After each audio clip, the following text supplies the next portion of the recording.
अस्सलामुअलैकुम दोस्तों, क्या मिडिल ईस्ट फिर से एक नए क्राइसिस की तरफ बढ़ रहा है? क्या दुनिया एक और बड़ी जियोपॉलिटिकल टेंशन के दौर में दाखिल हो चुकी है? क्या ग्लोबल इकोनॉमी एक और झटके के लिए तैयार है, या फिर ये सिर्फ एक टेम्परेरी एस्केलेशन है जो डिप्लोमेसी के जरिए कंट्रोल हो सकती है? आज की इस वीडियो में हम सिर्फ एक न्यूज़ डिस्कस नहीं करेंगे, बल्कि हम समझने की कोशिश करेंगे कि असल में हो क्या रहा है। अप्रैल 18 को दिन के वक्त तकरीबन 2 बजे ईरान की तरफ से एक ऐसा डेवलपमेंट सामने आता है जो फौरन दुनिया भर के मीडिया का फोकस बन जाता है। स्ट्रेट ऑफ हुर्मुज़, दुनिया के सबसे इम्पोर्टेंट ऑयल रूट्स में से एक, उसे टेम्परेरीली बंद करने की रिपोर्ट सामने आती हैं। और ये सिर्फ एक रीजनल न्यूज़ नहीं रहती, ये ग्लोबल न्यूज़ बन जाती है, क्योंकि स्ट्रेट ऑफ हुर्मुज़ सिर्फ पानी का एक रास्ता नहीं है, ये दुनिया की एनर्जी लाइफलाइन है। हर रोज लाखों बैरल ऑयल उसी नैरो पैसेज से गुजरता है। एशिया, यूरोप और दुनिया के बहुत से हिस्सों की एनर्जी सप्लाई उसी पर डिपेंड करती है। अगर ये रूट डिस्टर्ब होता है, तो इसका असर सिर्फ एक मुल्क तक महदूद नहीं रहता, बल्कि पूरी दुनिया इसका इम्पैक्ट फेल करती है। लेकिन सवाल ये है, क्या ये फैसला अचानक लिया गया, या फिर इसके पीछे कोई लंबी प्लानिंग थी? रिपोर्ट्स और एनालिसिस ये सजेस्ट करते हैं कि ये डेवलपमेंट किसी एक दिन का रिएक्शन नहीं, बल्कि ये ग्रेजुअली ब्लड होने वाली टेंशन का रिजल्ट है। पिछले कुछ हफ्तों में रीजन में अनयूजुअल मिलिट्री एक्टिविटी देखी गई।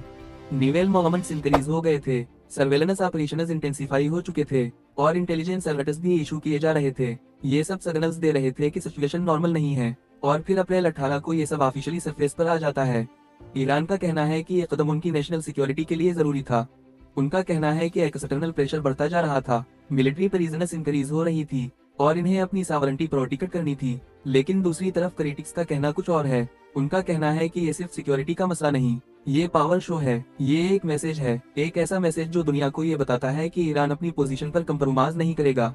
अब अगर हम थोड़ा पीछे जाकर हिस्ट्री देखें, तो स्ट्रेट ऑफ हुर्मुज़ हमेशा से एक सेंसिटिव पॉइंट रहा है। जब भी ईरान और यूनाइटेड स्टेट्स के दरमियान टेंशन बढ़ती है, सबसे पहला कंसर्न उसी रूट का होता है, क्योंकि अगर ये बंद होता है, तो ग्लोबल ऑयल सप्लाई इंस्टेंटली एफिकट होती है, और उसी वजह से दुनिया की बड़ी ताकतें इस एरिया को क्लोजली मॉनिटर करती हैं। यूनाइटेड स्टेट्स का स्टेटस भी यहाँ क्लियर है। उनका कहना है कि इंटरनेशनल वाटरवेज को कभी बंद नहीं होना चाहिए, ये सबके लिए ओपन होने चाहिए, और अगर कोई मुल्क इन्हें ब्लॉक करता है, तो इसका जवाब दिया जाएगा।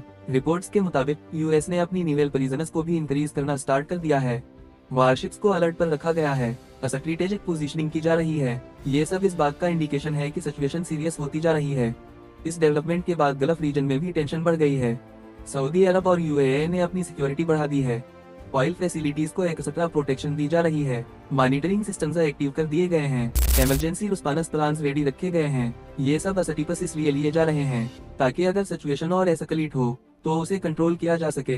पाकिस्तान ने भी इस सिचुएशन को लाइटली नहीं लिया। इस्लामाबाद और रावलपिंडी को अप्रैल 18 की रात से दोबारा बंद कर दिया गया है।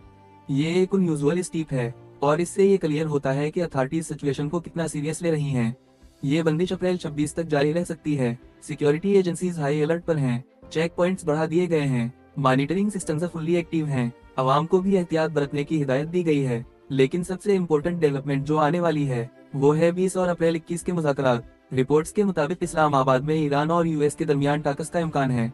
ये टाकस बहुत क्रिटिकल हैं, क्योंकि अगर ये सक्सेसफुल होती हैं, तो सिचुएशन कंट्रोल में आ सकती है, और अगर फेल होती हैं, तो टेंशन और बढ़ सकती है। अब यहाँ एक और इम्पोर्टेंट पॉइंट समझना जरूरी है, ये जो कुछ हो रहा है, ये सिर्फ पॉलिटिक्स नहीं, ये इकोनॉमिक्स भी है। जब स्ट्रेट ऑफ हुर्मुज़ जैसा रूट डिस्टर्ब होता है, तो सबसे पहला इम्पैक्ट ऑयल प्राइसेस पर आता है, और जब ऑयल महंगा होता है, तो हर चीज महंगी होती है। ट्रांसपोर्ट महंगा होता है, इलेक्ट्रिसिटी महंगी होती है, फूड प्राइसेस भी बढ़ जाती हैं। यानी एक डिसीजन पूरे सिस्टम को एफेक्ट करता है, और उसी वजह से दुनिया की नजरें इस सिचुएशन पर लगी हुई हैं।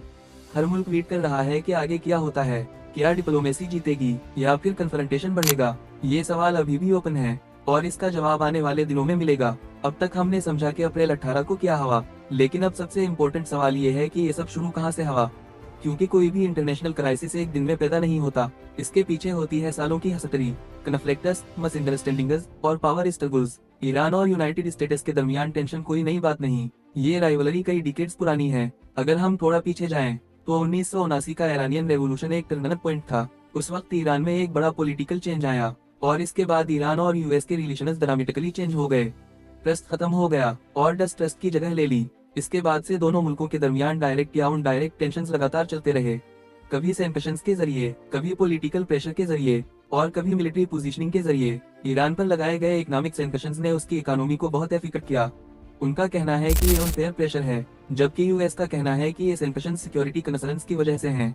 यहाँ से एक कंटिन्यूस साइकिल शुरू होती है, प्रेशर, रिएक्शन और फिर इस रिएक्शन का जवाब, और ये साइकिल कभी प्रॉपर्ली रुकती नहीं। अब अगर हम रिसेंट ईयर्स की बात करें तो टेंशन और भी ज्यादा कॉम्प्लेक्स हो चुकी है। मिडिल ईस्ट ऑलरेडी एक अनस्टेबल रीजन है, यहाँ मल्टीपल कन्फ्लिक्ट्स चल रहे हैं और हर कन्फ्लिक्ट का असर दूसरे पर भी पड़ता है। ईरान अपनी रीजनल इन्फ्लुएंस को असरदार करना चाहता है, वो अपने अलाइज के थ्रू अपनी पोजीशन मेंटेन करता है। दूसरी तरफ यूएस अपने अलाइज के साथ मिलकर बैलेंस ऑफ पावर को कंट्रोल करना चाहता है। ये एक चीज गेम की तरह है, हर मूव का जवाब होता है और हर डिसीजन का रिएक्शन होता है। अब वापस आते हैं स्ट्रेट ऑफ होर्मुज पर। ये सिर्फ एक जियोग्राफिक पॉइंट नहीं, ये एक स्ट्रेटेजिक वेपन भी बन सकता है। अगर ईरान उसे कंट्रोल करता है तो वो डायरेक्टली ग्लोबल ऑयल सप्लाई को इन्फ्लुएंस कर सकता है और ये चीज उसे एक असरदार नेगोशिएटिंग पोजीशन देती है। इसीलिए जब भी टेंशन बढ़ती है, स्ट्रेट ऑफ होर्मुज सबसे पहला फोकस बन जाता है। एक्सपर्ट्स के मुताबिक ये सिर्फ फिजिकल ब्लॉकेड का मसला नहीं होता, कभी कभी सिर्फ थ्रेट ही काफी होता है मार्केट्स को हिला देने के लिए। और अब जो अप्रैल 18 का डेवलपमेंट सामने आया है उसे भी उसी कॉन्टेक्स्ट में देखा जा रहा है। कुछ एनालिस्ट्स का कहना है कि ये एक वार्निंग शॉट है, एक ऐसा सिग्नल जो फ्यूचर एक्शंस का इंडिकेशन देता है। दूसरी तरफ कुछ लोग उसे नेगोशिएशन टैक्टिक समझ रहे हैं, यानी प्रेशर क्रिएट करो और फिर टाकस के थ्रू अपनी कंडीशंस मनवाओ। अब यहाँ पर एक और इम्पोर्टेंट फैक्टर आता है और वो है ग्लोबल पॉलिटिक्स का शिफ्टिंग लैंडस्केप। दुनिया अब सिर्फ एक या दो पावर्स के कंट्रोल में नहीं रही, मल्टीपल कंट्रीज अपनी इन्फ्लुएंस बढ़ा रही हैं, अलायंसेस चेंज हो रहे हैं और हर मुल्क अपने इंटरेस्ट को प्रोटेक्ट करने की कोशिश कर रहा है। इस वजह से हर कन्फ्लिक्ट और भी कॉम्प्लेक्स हो जाता है। अब अगर हम करंट सिचुएशन को देखें तो ये सिर्फ ईरान वर्सेस यूएस का मसला नहीं, इसमें पूरा रीजन इन्वॉल्व हो सकता है। सऊदी अरब, यूएई और दूसरे गल्फ कंट्रीज भी डायरेक्टली या इनडायरेक्टली इम्प्लिकेट होते हैं। उनकी इकोनॉमीज ऑयल पर डिपेंड करती हैं और उनकी सिक्योरिटी भी उसी रीजन से जुड़ी हुई है। इसीलिए जब स्ट्रेट ऑफ होर्मुज जैसा रूट डिस्टर्ब होता है तो उनकी कंसर्न्स भी बढ़ जाती हैं और वो अपनी सिक्योरिटी को इमीडिएटली अपग्रेड करते हैं। अब एक और एंगल जो बहुत इंपॉर्टेंट है वो है साइकोलॉजिकल इम्पैक्ट। जब दुनिया भर के मीडिया पर ऐसी न्यूज आती है तो सिर्फ गवर्नमेंट्स नहीं बल्कि आम लोग भी रिएक्ट करते हैं। फेयर बढ़ता है, सर्टेनिटी बढ़ती है और ये चीज मार्केट्स को और इनस्टेबल करती है। इन्वेस्टर्स पैनिक करते हैं, कंपनीज अपनी स्ट्रेटेजीज चेंज करती हैं और ये सब मिलकर एक चेन रिएक्शन क्रिएट करता है। अब सवाल ये उठता है, क्या ये सिचुएशन कंट्रोल हो सकती है? जवाब सिंपल नहीं है, क्योंकि ये सिर्फ एक इशू नहीं, ये मल्टीपल इश्यूज का कॉम्बिनेशन है। सिक्योरिटी, इकोनॉमी, पॉलिटिक्स और रीजनल डायनामिक्स सब एक दूसरे से लिंक्ड हैं और इसीलिए सॉल्यूशन भी सिंपल नहीं होगा। अब अगर हम आने वाले दिनों की बात करें तो सबकी नजर 20 और अप्रैल 21 के मुज़ाकरात पर है। ये टाकस सिर्फ फॉर्मल मीटिंग्स नहीं होंगी, ये एक टेस्ट होंगी, डिप्लोमेसी का टेस्ट, पेशेंस का टेस्ट और लीडरशिप का टेस्ट। क्या दोनों साइड्स कंप्रोमाइज करेंगी? क्या कोई मिडिल ग्राउंड मिलेगा या फिर दोनों अपनी पोजीशंस पर रिज रहेंगी?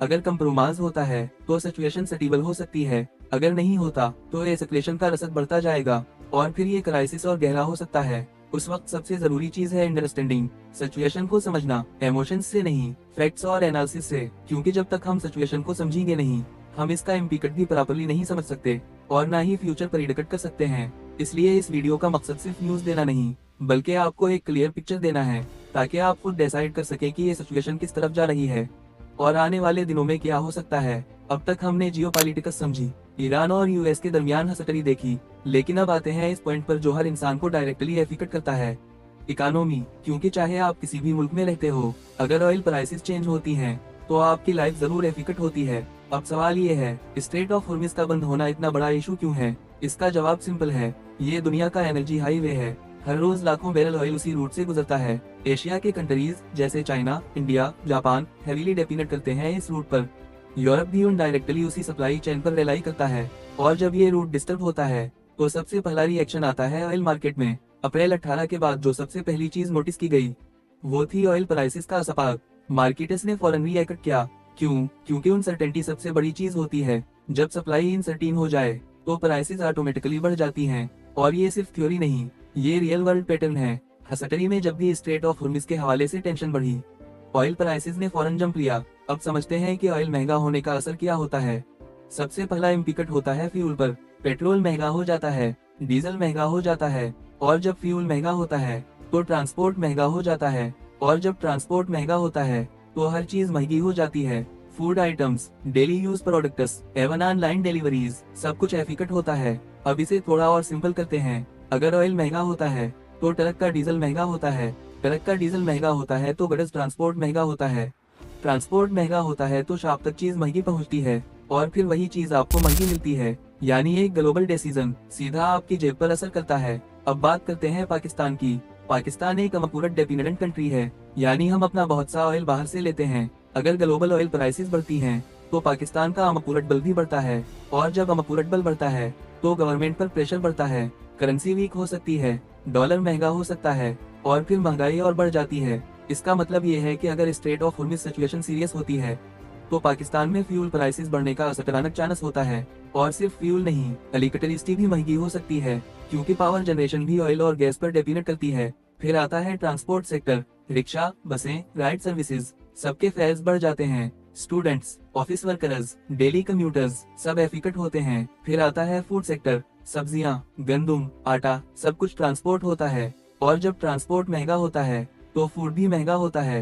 अब यहाँ एक और इम्पोर्टेंट चीज समझना जरूरी है, साइकोलॉजिकल इम्पैक्ट। जब लोग सुनते हैं कि क्राइसिस हो गया है, तो पैनिक भी क्रिएट होता है। लोग स्टॉक करना शुरू कर देते हैं, डिमांड बढ़ जाती है, और फिर प्राइसेस और बढ़ जाती हैं। ये एक चेन रिएक्शन है। अब ग्लोबल लेवल पर देखें तो सिर्फ पाकिस्तान नहीं, दुनिया के बहुत से मुल्क एफिकट हो रहे हैं, डेवलप्ड कंट्रीज भी। लेकिन फर्क ये है कि उनके पास रिजर्व्स ज्यादा होते हैं, उनके पास बैकअप प्लान्स होते हैं। डेवलपिंग कंट्रीज के पास ये लग्जरी कम होती है, इसलिए उन पर इम्पैक्ट ज्यादा होता है। अब बात करते हैं शिपिंग इंडस्ट्री की। स्ट्रेट ऑफ हॉर्मुज़ सिर्फ ऑयल के लिए नहीं, बल्कि ट्रेड के लिए भी इम्पोर्टेंट है। जब ये रूट रिस्की होता है तो शिप्स अपने रूट्स चेंज करते हैं, और जब रूट चेंज होता है तो डसटनेस बढ़ता है, और जब डसटनेस बढ़ता है तो कास्ट बढ़ती है, और जब कास्ट बढ़ती है तो फाइनल प्रोडक्ट महंगा होता है। अब इंश्योरेंस कंपनीज भी इस सिचुएशन में अपना रोल प्ले करती हैं। जब रसद बढ़ता है तो इंश्योरेंस प्रीमियम भी बढ़ता है, शिप्स को ज्यादा पैसा देना पड़ता है, और वो कास्ट फिर कंज्यूमर तक ट्रांसफर होती है। अब एक और एंगल जो बहुत इंपॉर्टेंट है, स्टॉक मार्केट्स। जब ऐसी न्यूज आती है तो इन्वेस्टर्स काशिश हो जाते हैं, वो रिस्की इन्वेस्टमेंट से निकलकर सेफ ऑप्शंस की तरफ जाते हैं। गोल्ड की डिमांड बढ़ती है, डॉलर असतरानत होता है, और डेवलपिंग कंट्रीज की करेंसीज वीक होती हैं। ये सब एक global financial chain reaction create करता है। अब अगर ये सिचुएशन शॉर्ट टर्म रहती है तो मार्केट्स रिकवर कर जाती हैं, लेकिन अगर ये लॉन्ग टर्म क्राइसिस बन जाए तो फिर सिचुएशन सीरियस हो जाती है। सप्लाई चेन डिसरप्शन हो सकता है, फैक्ट्रीज स्लो हो सकती हैं, एक्सपोर्ट्स और इंपोर्ट्स एफिकट हो सकते हैं, और ग्लोबल रिसेशन का रसक भी बढ़ सकता है। अब वापस आते हैं पाकिस्तान पर। इस्लामाबाद और रावलपिंडी का बंद होना सिर्फ एक सिक्योरिटी स्टेप नहीं, ये एक सिग्नल भी है। ये सिग्नल है कि अथॉरिटीज सिचुएशन को कितना सीरियस ले रही हैं। गवर्नमेंट किसी भी अनएक्सपेक्टेड सिनेरियो के लिए रेडी रहना चाहती है। चेक पॉइंट्स बढ़ाना, सिक्योरिटी टाइट करना, ये सब प्रिवेंटिव मेजर्स हैं। अवाम के लिए भी ये जरूरी है कि वो पैनिक ना करें, मगर अवेयर जरूर रहीं। अब आखिरी सवाल, अगर ये क्राइसिस और बढ़ता है तो क्या हो सकता है? वर्स्ट केस सिनेरियो में ऑयल सप्लाई हेवीली डिसरिप्ट हो सकती है, प्राइसेस स्काई रॉकेट कर सकती हैं, ग्लोबल ट्रेड स्लो हो सकता है, और इकोनॉमिक क्राइसिस पैदा हो सकता है। लेकिन बेस्ट केस सिनेरियो भी है, अगर टास्क सक्सेसफुल होती हैं तो सिचुएशन कंट्रोल में आ सकती है, टेंशन कम हो सकती है, और मार्केट स्टेबल हो सकती हैं। यानी अब सब कुछ डिपेंड करता है आने वाले कुछ दिनों पर, और खास तौर पर 20 और अप्रैल 21 के मुज़ाकरात पर। ये सिर्फ टाकस नहीं, ये एक टर्निंग पॉइंट हो सकते हैं। ये डिसाइड करेंगे कि फ्यूचर किस डायरेक्शन में जाएगा, क्राइसिस या स्टेबिलिटी, और इसीलिए पूरी दुनिया की नजरें उस वक्त उसी सिचुएशन पर लगी हुई हैं। अब तक हमने पूरी सिचुएशन को डिटेल में समझा, बैकग्राउंड, जियोपॉलिटिक्स, इकोनॉमी और पाकिस्तान पर असरात भी देखे। लेकिन अब आता है सबसे इम्पोर्टेंट हिस्सा, आगे क्या हो सकता है, क्योंकि हर क्राइसिस का एक फ्यूचर होता है, और हर फ्यूचर के मल्टीपल पॉसिबिलिटीज होती हैं। उस वक्त दुनिया एक टर्निंग पॉइंट पर खड़ी है। आने वाले कुछ दिन डिसाइड करेंगे कि ये सिचुएशन किस तरफ जाती है। चलिए उसे दो सिनेरियोज में समझते हैं। पहला, 20 केस सिनेरियो। अगर 20 और अप्रैल 21 के मुज़ाकरात सक्सेसफुल हो जाते हैं तो सबसे पहला इम्पैक्ट होगा टेंशन का कम होना। ईरान और यूनाइटेड स्टेट्स के दरमियान कोई टेम्परेरी अंडरस्टैंडिंग हो सकती है। स्ट्रेट ऑफ हॉर्मुज़ का इशू पीसफुली रिजॉल्व हो सकता है। नेवल फोर्सेस अपनी एग्रेसिव पोजीशनिंग को रिड्यूस कर सकती हैं, और ग्रेजुअली सिचुएशन नॉर्मल होने लगती है। ऑयल मार्केट्स फौरन पॉजिटिव रिएक्ट करेंगे, प्राइसेस स्टेबल होने लगेंगी, इन्वेस्टर्स का कॉन्फिडेंस वापस आएगा, स्टॉक मार्केट्स रिकवर करेंगी, शिपिंग इंडस्ट्री अपने नॉर्मल रूट्स पर वापस आ जाएगी, इंश्योरेंस कास्ट्स कम हो जाएंगी, ग्लोबल ट्रेड फिर से स्मूथ होने लगेगा। पाकिस्तान के लिए भी ये एक रिलीफ होगा। फ्यूल प्राइसेस स्टेबल रह सकती हैं, महंगाई कंट्रोल में रह सकती है, इकोनॉमिक प्रेशर कम हो सकता है, इस्लामाबाद और रावलपिंडी की बंदिश भी ग्रेजुअली खत्म हो सकती है, अवाम अपनी नॉर्मल लाइफ की तरफ वापस आ सकती है। यानी भी इसके सिनेरियो में ये क्राइसिस एक वार्निंग बनकर रह जाएगा, एक ऐसा सिग्नल जो दुनिया को याद दिलाएगा कि पीस कितनी इंपॉर्टेंट चीज है। लेकिन अब बात करते हैं वर्स्ट केस सिनेरियो की। अगर टास्क फेल होती हैं और दोनों साइड्स अपनी पोजीशंस पर रिज रहती हैं तो टेंशन और बढ़ सकती है। स्ट्रेट ऑफ हॉर्मुज़ का इशू और सीरियस हो सकता है। ऑयल सप्लाई हेवीली डिसरप्ट हो सकती है। प्राइसेस रैपिडली इंक्रीज कर सकती हैं। ग्लोबल मार्केट्स क्रैश का सामना कर सकती हैं। शिपिंग इंडस्ट्री को सीवियर चैलेंजेस फेस करने पड़ सकते हैं। ट्रेड रूट्स परमानेंटली एफेक्ट हो सकते हैं।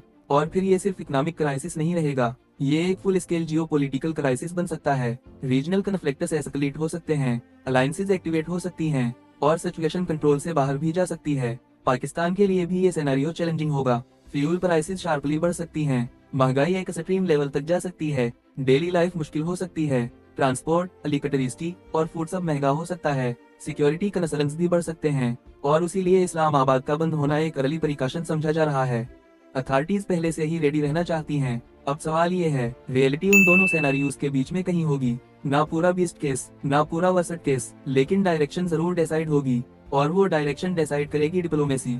अब एक और इम्पोर्टेंट बात, इस तरह के क्राइसिस हमें एक लेसन भी देते हैं कि दुनिया कितनी इंटरकनेक्टेड है। एक छोटा सा रीजन, एक छोटा सा रूट और इसका असर पूरी दुनिया पर। ये हमें ये भी बताता है कि पीस और स्टेबिलिटी सिर्फ स्लोगन्स नहीं बल्कि जरूरत है। आज के दौर में कोई भी मुल्क अकेला नहीं रह सकता, हर डिसीजन का ग्लोबल इम्पैक्ट होता है और इसीलिए रेस्पॉन्सिबल लीडरशिप और स्मार्ट डिप्लोमेसी बहुत जरूरी है। अब आप सोचिए, अगर आप एक आम इंसान हैं तो आप डायरेक्टली इस क्राइसिस में इन्वॉल्व नहीं, लेकिन फिर भी आप इससे एफेक्ट हो सकते हैं। पेट्रोल की प्राइस से, बिजली के बिल से, डेली ग्रोसरीज से, यानी ग्लोबल पॉलिटिक्स का असर हर घर तक पहुंचता है और इसीलिए ऐसी सिचुएशंस को समझना जरूरी है। सिर्फ न्यूज देखना नहीं बल्कि इसका मतलब समझना भी जरूरी है। आज की वीडियो का मकसद भी यही था कि आपको सिर्फ अपडेट ना मिले बल्कि क्लियरिटी मिले, ताकि आप खुद डिसाइड कर सके कि ये सिचुएशन किस तरफ जा रही है और आने वाले दिनों में क्या हो सकता है। अब आखिरी सवाल आपके लिए, क्या आपको लगता है कि ये टास्क सक्सेसफुल होंगी? क्या सिचुएशन कंट्रोल हो जाएगी या फिर टेंशन और बढ़ेगी? अपनी राय कमेंट्स में जरूर शेयर करें, क्योंकि आपकी ओपिनियन भी इम्पोर्टेंट है। और अगर आपको ऐसी डिटेल्ड, सिंपल और पावरफुल एनालिसिस पसंद आई हो तो वीडियो को लाइक करें, चैनल को सब्सक्राइब करें और बेल आइकन जरूर प्रेस करें ताकि आप कोई भी अपडेट मिस ना करें। मिलते हैं नेक्स्ट वीडियो में, तब तक के लिए अल्लाह हाफिज।